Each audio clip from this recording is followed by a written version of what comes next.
即係今日咧，知道黎彼得走咗咧，好呆滯。因為我年又都70幾歲差唔多啦。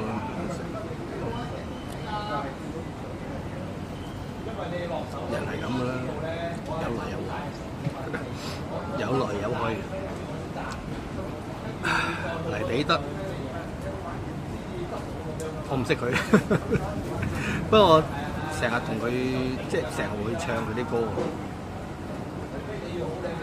即係似乎係好啱 key 嘅。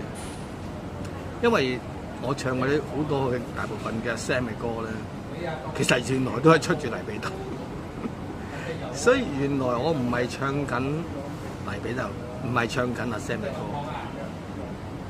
唱緊黎彼得嘅歌，咁點解我會成日唱嗰啲歌咧？其實就係因為 you know 就係嗰啲 connection，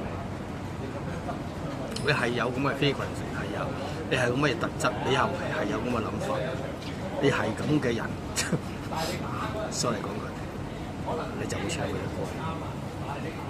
Anyway， 人就係咁，所以。黎彼得走咗，我自己覺得好似係一個親人走咗一樣，唔識講嘢嘅，不過少少心底話。其實我唱嘅歌大部分，其實睇翻轉頭，其實我原本唔知邊個作詞嘅，不過原來係好多係黎彼得。唔識講嘢，不過就佢在另一個空間，繼續少少克服啦。我最多係延續佢嗰種市井啊，或者你哋覺得低下啊，或者覺得地道嗰種風格咯。我會繼續，我未死，我會繼續。係唱嗰啲歌嘅。